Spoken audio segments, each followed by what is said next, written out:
네, 여러분 안녕하십니까. 반갑습니다. 브랜드를 살리는 전시 마케팅 오늘 세 번째 시간입니다.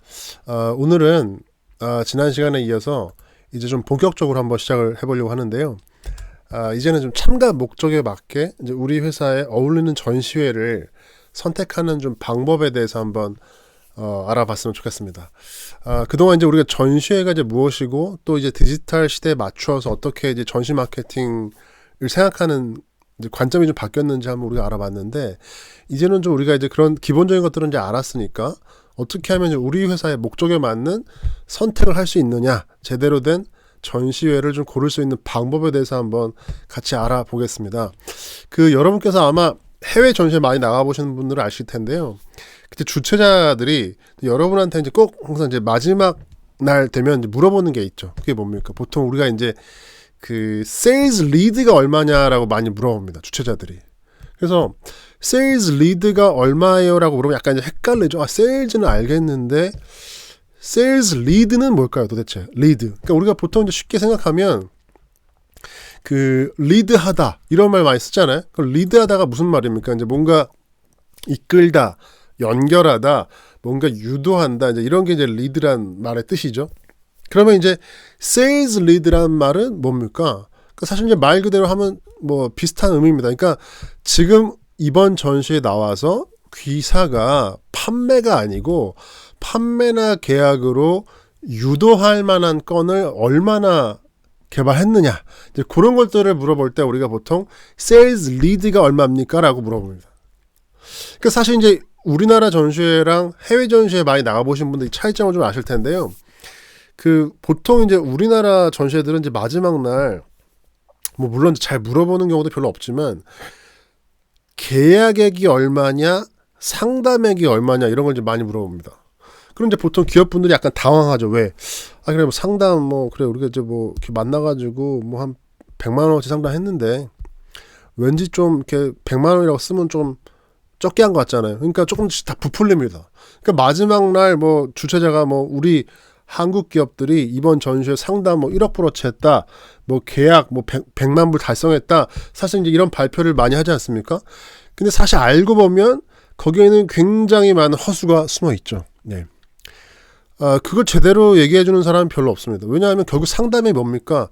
결국 이제 말로 얘기하는 게 상담이잖아요. 그러니까 사실상 모든 기업들이 상담을 하러 오지도 않고 모든 기업들이 다 계약 때문에 오지도 않습니다. 왜? 기업들의 목적이 다 다르기 때문에. 그래서 기업들의 목적이 보통 뭐예요? 어떤 회사들은 우리가 당장 다음 달에 신제품이 나와요. 그럼 이번 쇼에 나온 목적이 뭡니까? 세일즈나 판매가 중요한 게 아니고, 이 제품을 10,000원에 파는 게 좋은지 20,000원에 파는 게 좋은지, 또 색깔을 빨간색으로 하는 게 좋은지 노란색으로 하는 게 좋은지, 제품을 출시하기 전에 고객들의 한번 반응을 봐야 되겠다, 이러면서 나오는 경우가 굉장히 많죠. 이때 목적이 뭡니까? 보통 신제품에 대한 소개와 그거에 대한 소비자들의 반응을 보러 나오는 경우가 많습니다. 또 어떤 회사들은 우리는 지금 판매가 중요한 게 아니고 인지도 올려야 돼요, 또는 잠재 고객 발굴해야 돼요, 이런 얘기를 하시는 분들도 많아요. 왜? 우리 어저께 창업해서 아무도 몰라요. 그럼 지금 당장 나와가지고 판매가 되겠습니까?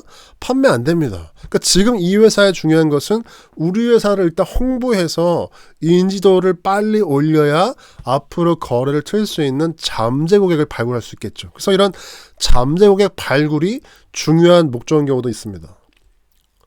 또 우리나라 스타트업들 보면요, 유럽 전시, 특히 독일 전시 같은 데 나갈 때 대부분 목적이 뭐냐, 유럽 현지 유통망, 그러니까 예를 들면 홀세일러 발굴하러 가는 경우가 굉장히 많아요. 왜?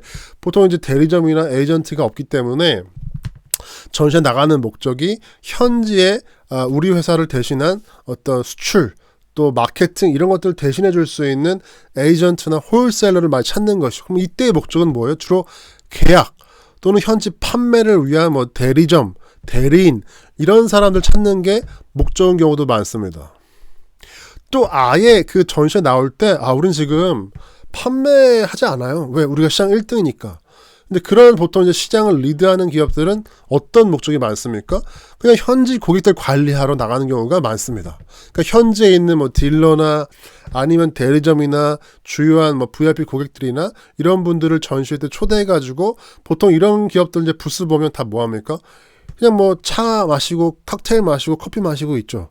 그러면서 현지 고객들하고 네트워킹하는 게 주 목적인 경우가 많습니다. 그러니까 무슨 얘기냐면 어떤 기업인들이 다 자기만의 목적이 있다. 그래서 절대로 모든 기업들의 평가를 상담액이나 계약액으로 해서는 안 된다는 겁니다.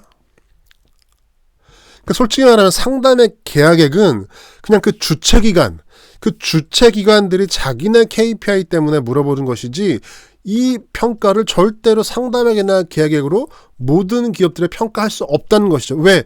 여기 보시는 것처럼 신제품이든 잠재 고객 발굴이든 뭐 계약이든 현재 고객 관리든 다 자기만의 목적이 있는데 어떻게 모든 기업을 다 상담액이나 계약액으로 평가합니까? 그거에 너무 여러분들이 그 주눅들지 마시고 그거에 너무 부담을 가질 필요도 없습니다. 그래서 주최자가 물어보는 게 세일즈가 아니고 세일즈 리드가 얼마냐라는 거를 물어본다는 것이죠.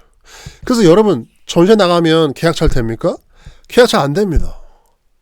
왜? 전시회는 계약의 끝이 아니고 계약의 시작 단계이기 때문에 지금 당장 어느 바이어가 3시간 상담한다고 당장 계약하자 합니까? 그 바이어도 이제 여러분 그때부터 알아보는 것이죠. 이 회사에 내가 10만 대 주문하면 납기 맞춰줄 수 있나? 자금 상태도 봐야 되고요. 또 공장도 가봐야 되고요.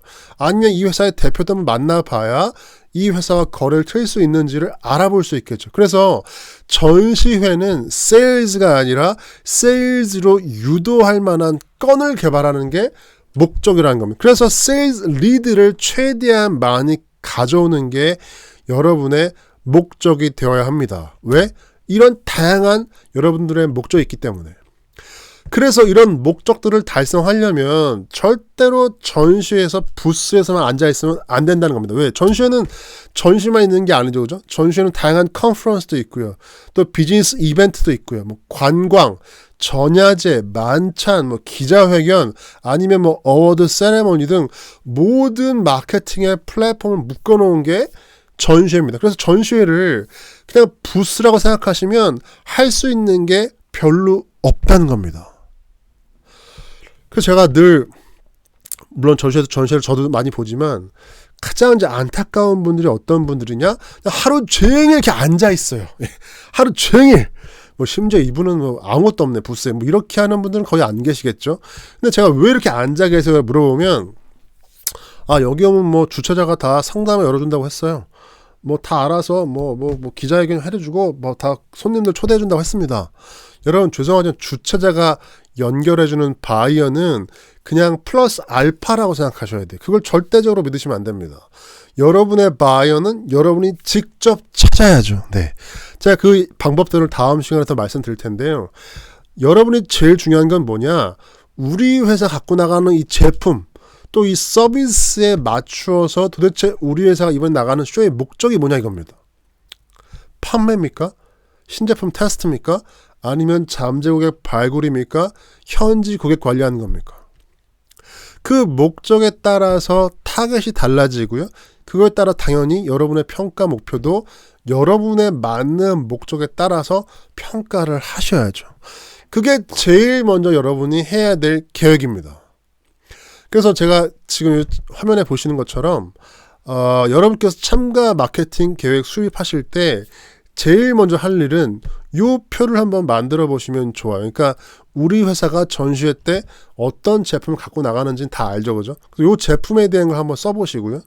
또 그 다음에 이번에 나가는 이제 목적이 뭐냐, 그 목적에 대해서 한번 써보시고요. 세 번째는 그거에 따른 우리가 현재 만나야 될 고객이 누구냐 이겁니다. 그 고객들을 한번 써보시고 여태까지 우리가 쇼를 어떻게 평가했지 한번 현재 상태를 점검을 해 보십시오. 그럼 이제 여러분이 자연스럽게 우리 회사가 이런 목적 때문에 나갔구나를 알 수가 있겠죠. 이게 현재 상태를 현재 진단하는 겁니다. 그래서 이제 진단이 나왔으면 이제 앞으로 제가 말씀드릴 내용을 가지고 자연스럽게 이제 바꿔 나가시면 정말로 좋은 전시 마케팅 계획을 세울 수가 있겠죠. 자, 그래서 여러분이 이제 참가 목적을 수립했다고 한다면, 자, 그 두 번째 이제 뭘 해야 될까요? 이제 당장 신청서 내면 될까요? 아닙니다. 절대로 지금 신청서 내시면 안 됩니다. 지금 뭐 해야 돼요? 우리 목적에 맞는 전시회를 골라야죠. 예. 여러분, 대한민국의 베이비쇼가 몇 개인지 아십니까? 예. 지금 어느 순간에도 베이비페 하고 있을 겁니다. 너무나 많은 전시회들이 매일 그냥 모든 곳에서 열리고 있습니다. 그러니까 수많은 전시회 중에 어떤 쇼를 골라야 하느냐는 상당히 중요해요. 그래서 제가 기업들의 인터뷰를 좀 해보면 대략 한 이렇게 8가지 방법으로 다들 이제 쇼를 고르시더라고요. 그러니까 예를 들면 그 분야에 얼마나 유명한 인지도가 있는 전시회냐, 아니면 우리가 진출하려고 하는 국가 또 지역과 관련이 있느냐, 그리고 경쟁사가 나오느냐 안 나오냐도 굉장히 중요하죠. 그죠? 그래서 경쟁사가 나가면 무조건 나가는 경우가 있고 나오면 안 나가는 경우가 있습니다. 그리고 과거에 이 쇼가 참가 업체나 관람객이 도대체 몇 명이나 참가했었는지, 그리고 이 주최자가 믿을 만한 사람인지, 또는 도시의 인프라, 이건 뭐예요? 그 도시에 우리와 관련된 기업들이 있느냐, 또 관련된 어떤 우리가 비즈니스 이벤트나 마케팅 할 수 있는 인프라가 있느냐, 이런 부분도 굉장히 중요하고요. 그리고 전시 서비스, 그러니까 전시 말고 예를 들면 뭐 컨퍼런스의 기회가 있느냐, 아니면 어워드의 기회가 있느냐, 또는 뭐 기자 미팅이나 이런 뭐 프레스 이벤트 관련된 부대 행사가 있느냐, 그런 거에 따라서도 여러분이 전시를 고르기도 합니다. 그리고 기체 시기나 참가 비용이 지금 현재 우리 회사가 나가려고 하는 시기나 또 우리의 예산과 적합하냐, 이제 보통 다 이 8가지 안에서 다 쇼를 이제 고르시게 됩니다. 근데 뭐 이 다를 제가 말씀드릴 필요는 없고요. 이번 시간에는 요 4번째, 그 참가 업체나 관람객의 데이터 가지고 쇼를 고르는 방법이 있습니다. 네, 어떻게 하면 될까요? 그 전년도 여러분이 참가하려고 하는 전시회의 홈페이지를 한번 봐보세요. 그러면 늘 전시 주최자가 발표를 하죠. 뭘 발표해요? 작년에 우리 전시에 온 참관객, 그 다음에 참가 업체를 이렇게 왜 이렇게 동그라미 그래프로 이 원 그래프 데이터를 이렇게 보여주는 경우가 많습니다. 그래서 관람객하고 참가 업체로 쇼를 고르는 방법이 있습니다. 이걸 가지고 한번 우리가 좋은 쇼를 고르는 방법을 한번 말씀드리려고 하는데요. 일단 여러분이 전년도 홈페이지를 들어가시면 그 주최자가 관람객 데이터를 항상 보여줍니다. 네. 그럼 어떤 게 있냐면, 일단 여러분께서 그 관람객 숫자를 보시면 돼요. 그러면 예를 들면 우리 전시회는 총 3일 동안 10,000명이 왔다, 이렇게 발표합니다. 10,000명이 왔다. 네. 그럼 여기서 이제 여러분이 뭘 해야 되느냐, 여기서 순 참관객들을 골라내셔야 돼요. 순 참관객, 이거 뭐냐면 실제로 주최자가 10,000명이라고 발표를 하면 여러분은 그냥 습관적으로 여기서 한 20% 내지 30%를 그냥 빼세요. 네. 왜냐하면 이 만이라는 숫자는 거의 허수입니다. 제대로 숫자를 발표하는 경우는 거의 없어요. 그러니까 이 보통 숫자를 다 이렇게 그냥 20% 30%를 업을 해서 발표하는 경우가 그냥 관습적으로 남아 있어요. 그래서 여러분은 거꾸로 10,000명이라고 발표를 하면 그냥 20에 30% 그냥 빼십시오. 네. 그럼 얼마예요? 30% 뺀다면 7,000명이죠. 7,000명. 이 쇼에 참가하면 내가 최소한 7,000명한테는 어필할 수 있겠구나. 천만의 말씀. 네. 여기서 뭘 빼야 돼요? 또 빼야 됩니다. 그러니까 예를 들면 우리가 지금 현재 제가 이제 IT쇼에 한번 나왔다고 해볼게요. IT쇼에. 그러면 제가 이제 그 핸드폰, 스마트폰에 들어가는 그 앱을 만드는 회사 제가 대표라고 해볼게요. 그럼 저의 목적은 뭐냐? 여기 나와가지고 그 뭐 애플 iOS나 아니면 안드로이드 OS에 제 앱을 디폴트로, 그러니까 처음 왜 핸드폰 살 때 깔리는 앱들 있잖아요. 그 앱들처럼 그냥 디폴트로 좀 제 앱을 좀 올리고 싶어요. 그럼 저는 이 쇼에서 누구를 제일 먼저 만나야 됩니까? 제가 당연히 OS 쪽 관계자를 만나야 되겠죠, 그죠? 그러면 이 주체가 발표한 이 원 데이터 중에서 관람객 중에 OS 쪽에서 몇 명 왔는지를 살펴보시면 됩니다. 그랬더니 이슈는 얼마예요? OS 쪽에 온 사람이 예를 들면 30%다. 그럼 나머지는 누구겠어요? 뭐 디바이스 쪽에서 한 20%, 그 다음에 인베디드 뭐 소프트웨어 개발자가 한 10%, 그 다음에 뭐 연구원, 뭐 학생 이런 사람들도 한 10몇 프로 이렇게 이제 쪼개서 발표하겠죠. 그럼 자, 제가 지금 OS 쪽을 만나야 되는데 OS 쪽에서 30%가 왔대요. 그럼 자연스럽게 30%를 곱하시면 됩니다. 그럼 얼마예요? 2,100명이죠. 그죠? 네. 아, 이슈에 참가하면 내가 최소한 2,100명한테는 어필할 수 있겠구나. 천만의 말씀. 또 빼야 돼요. 뭘 빼야 될까요? 자, 제가 지금 OS 쪽 사람들을 만나긴 만나야 되는데 OS에서도 누굴 만나야 돼요? 근데 OS 쪽에서도 나는 이 빨리 개발자들하고 이 테스트를 해가지고 이걸 빨리 한번 검증을 받고 싶어. 그래야 개발자들이 내 앱을 올려줄 거 아닙니까?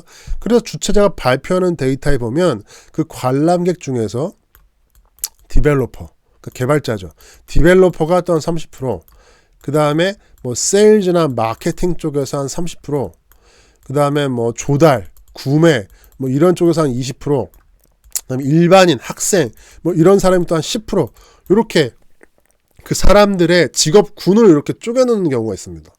그럼 나는 여기서 누굴 만나야 돼? 아, 나는 지금 빨리 테스트를 해야 되니까 이 중에서 개발자들을 만나야 되겠죠. 그럼 30%를 다시 곱합니다. 그럼 몇 명이에요? 630명이죠. 아, 무슨 얘기예요? 이 전시회는 주최자가 10,000명이 왔다고 발표를 했지만 실제로 내가 만날 수 있는 사람은 630명밖에 안 된다는 겁니다. 이해되십니까? 그래서 여러분들이 데이터를 볼 때 10,000명 왔다, 20,000명 왔다, 30,000명 왔다, 그건 여러분하고 아무 상관이 없어요. 내가 실제로 참가했을 때 내가 타겟팅하는 고객, 내가 타겟팅하는 바이어나 그런 비지터들을 도대체 몇 명이나 내가 만날 수 있을까? 그것들을 정확히 뽑아내셔야 여러분이 의도한 가성비를 이슈에 나왔을 때 내가 얼마나 ROI를 뽑을 수 있느냐, 이것들을 찾아낼 수가 있다는 겁니다. 그래서 요 지금 화면에 보는 것처럼 실제로 순 참가객들을 먼저 뽑아내시고요. 그 다음에 목표 참가객, 내가 원하는 고객들이 얼마나 왔는지, 또 그 사람들 직업군이 얼마인지를 뽑아내면 잠재고객 숫자를 뽑아낼 수 있어요. 자, 그럼 이 숫자를 가지고 내가 한 번 나갈 때 드는 예산으로 나눠보면 어떻습니까? 한 명당 잠재고객 발굴 비용이 나오겠죠. 그럼 이제 여러분이 무슨 생각이 들어요? 아, 내가 차라리 이 돈이면 그냥 어디 저 네이버에 광고 한번 하는 게 나은 거 아니야? 아니, 우리끼리 기업 행사 하는 게 나은 거 아니야? 그게 나을 수도 있습니다. 왜? 전시회는 수많은 마케팅 수단 중에 하나일 뿐이기 때문에 여러분이 가성비 따져서 실제 효과가 전시회가 없다, 그럼 다른 마케팅 수단으로 바꾸시라 이겁니다. 그게 여러분 현명하게 마케팅하는 방법이죠. 네. 자, 그럼 제가 지금 참관객 숫자 가지고 고르는 방법 말씀드렸고요. 두 번째는 여러분이 이 참가 업체 면적 가지고 고르는 방법을 제가 한번 말씀드릴게요. 참가 업체 면적. 이게 뭐냐면, 다시 작년도 데이터 한번 보시면 이 전시회는 총 개최 면적이 10,000스퀘어미터인데요. 10,000스퀘어미터. 100부스에 100개사에, 죄송합니다. 100개사에 300부스가 나왔대요. 총 개최 면적이 10,000스퀘어미터인데 100개사에 300부스가 나왔습니다. 여러분, 이슈 참가해야 돼요, 말아야 돼요? 네, 이제 무슨 말인지 모르겠죠, 그죠? 네. 그래서 여러분이 지금 제가 지금 면적까지 고른다 했기 때문에 몇 개 회사가 나왔는지는 중요하지 않아요. 그쵸? 왜? 한 회사가 뭐 10부스 쓸 수도 있고 100부스 쓸 수도 있고 다양하기 때문에 몇 개 회사가 나왔는지는 중요하지 않습니다. 몇 부스가 나왔는지가 중요해요. 그럼 여러분, 한 부스가 보통 몇 제곱미터입니까? 한 부스가. 보통 3x3 해가지고 이제 9제곱미터가 평균이죠. 뭐 요새는 뭐 2x3, 뭐 4x4 여러 가지 다양한 종류가 많은데 일반적으로 보통 이제 9스퀘어미터짜리 부스를 많이 씁니다. 자, 그러면 한 부스가 9제곱미터니까 이 쇼는 지금 300부스 나왔다고 했잖아요. 그럼 300에다가 9를 곱해 보세요. 그럼 얼마예요? 2,700 스퀘어미터죠, 그죠? 네. 자, 다시 한번 볼까요? 이 주최자는 10,000스퀘어미터를 개최했다고 했는데 실제로 기업들이 앉은 면적을 보니까 2,700. 그러니까 무슨 얘기예요? 실제로 기업이 앉은 면적은 30%밖에 안 된다는 겁니다. 그럼 나머지는 뭐라는 얘기예요 도대체? 나머지는. 그러니까 30%만 실제 부스가 앉은 면적이고 총 개최 면적 중에 나머지 60%, 70%는 뭡니까? 여러분 그 전시회 가면 전시 안에 부스 말고 뭐가 있어요? 일단 통로 있죠. 그 다음에 뭐 카페도 있고 뭐 세미나장도 있고 뭐 기자회견장, 휴게실 다양한 공간들이 있죠. 뭐 화장실도 있고. 여러분 지금 제가 얘기했던 그 모든 것들을 한 단어로 뭐라 할까요? 부대시설입니다. 부대시설. 그러니까 무슨 얘기냐. 이 쇼는 지금 30%만 실제로 기업들이 앉은 면적이고 나머지는 뭐다? 전부 다 부대시설로 채웠다 이겁니다. 여러분 이런 쇼 나가시면 절대로 안 됩니다. 왜 주최자가 부스비를 공짜로 해줍니까? 왜 주최자가 부스비를 싸게 해줘요? 부스가 안 모이기 때문에 그래요. 그러니까 여러분들이 그런 그 할인, 뭐 부스 공짜 이런 거에 절대로 현혹되면 안 됩니다. 여러분이 실제 계산해 보면 답이 나와요. 그러니까 그 요 10,000스퀘어미터라는 숫자는 그로스예요. 그로스. 그러니까 총 개최 면적. 그러면 네트 실제 기업이 앉은 요 부스 면적을 우리가 네트 스퀘어미터라고. 이게 바로 순 전시 면적입니다. 그러니까 여러분은 순 전시 면적들을 계산해 내야 돼요. 왜? 실제 이 쇼가 부대 시설이 아니라 기업들이 앉은 면적이 얼마냐 이겁니다. 그럼 여러분이 궁금하죠. 그럼 도대체 전체 개최 면적 중에 몇 프로가 순 전시 면적이어야 좋은 쇼일까요? 이거에 대해서 정답은 없지만 총 개최 면적 중에 대략적으로요 60%가 네트 스퀘어미터다. 기업이 앉았다. 그럼 얘는 거의 다 100% 그냥 찼다고 보시면 돼요. 왜요? 여러분 100%를 부스로 채울 수는 없죠. 그죠?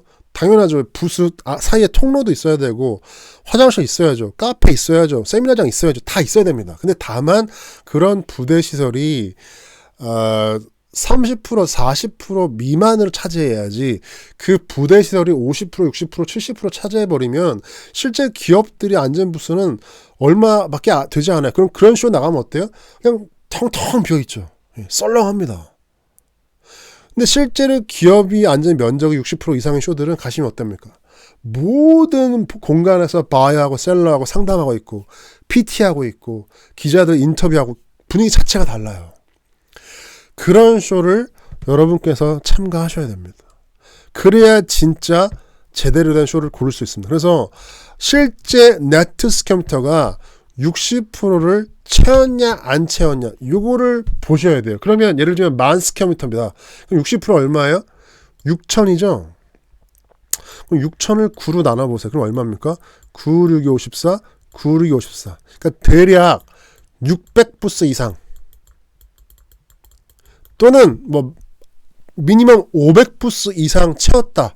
개최 면적이 10,000스퀘어미터인데 그럼 이 쇼는 거의 100% 기업들이 참가했다라고 보시면 됩니다. 예. 그런 쇼를 가셔야 돼요. 그런 쇼들은 이미 뭐 웨이팅이 쫙 줄을 서 있죠. 그래서 실제 기업들이 제대로 60% 이상을 채워놔야 여러분이 원하는 바이어들도 좋은 바이어들이 올 수 있습니다. 바이어들은 알아요. 이 쇼가 얼마나 시리어스하게 이 산업에 대해 생각하고 있는 쇼인지를.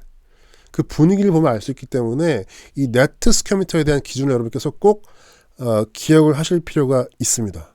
세 번째는 이 쇼가 버티칼이냐 허라이전틀이냐 이런 얘기도 많이 하는데요. 버티칼은 뭐냐면 여러분 버티칼이 뭐죠? 수직이잖아요. 그럼 허라이전틀은 뭡니까? 수평이잖아요. 그러니까 버티칼 쇼는 한 분야만 깊이 파고 들어가는 쇼를 우리가 버티칼 쇼라고 합니다. 그럼 허라이전틀은 뭐예요? 그러니까 백화점식 쇼, 한 산업의 모든 것들이 망라되어서 나오는 쇼를 우리가 허라이전탈 쇼라고 그래요. 그러니까 예를 들면 한국전자전하고 동시 개최되는 전시회가 그 반도체 산업대전이 있죠. 그러면 버티칼 쇼는 이 둘 중에 뭘까요? 반도체 산업대전이 버티칼 쇼입니다. 왜? 반도체라는 한 분야에 대해서 깊이 파고 들어가는 거죠. 그럼 한국전자전은 어때요? 그야말로 전자산업의 모든 게 다 나옵니다. 그래서 예를 들어 뭐 핸드폰, 냉장고, 디스플레이, TV, 그다음 뭐 핸드폰 액세서리, 다양한 모든 산업에 관련된 게 다 나오기 때문에 B2C, 그러니까 일반인들을 대상으로 한다, 기업이. 그러면 허라전탈 쇼를 가는 게 좋고요. 그다음 내가 한 분야에 대해서 깊이 파고 들어가는 전문 B2B 관련된 제품들 생산한다. 그러면 버티컬 쇼를 가는 게 좋습니다. 왜? 실제 B2B 바이어들은 B2B 쇼에 가야 모든 걸 볼 수 있기 때문에 이 수직 계열화된 버티컬 쇼를 좋아해요. 그래서 여러분이 관련된 전시회들을 한 3개 정도 고른 다음에 한번 써보세요. 아까 말씀드린 것처럼 이 쇼는 잠재 고객 몇 명 발굴할 수 있다. 또 B는 몇 명, C는 몇 명, 그 다음에 발굴 비용이 얼마다, 부스비가 얼마다, 참가비가 얼마다. 그럼 아까 말씀드린 것처럼 당연히 ROI를 뽑을 수가 있겠죠. 그죠?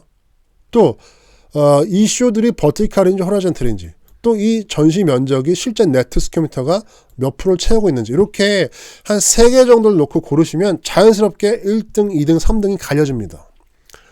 그럼 뭐 주최자가 아무리 어떤 미사역으로 여러분을 유혹을 해도 여러분은 데이터 가지고 쇼를 골라낼 수 있어요.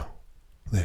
그렇게 해서 여러분께서 현명하게 전시회들을 좀 판단하시기를 바라겠습니다. 자, 헷갈린다.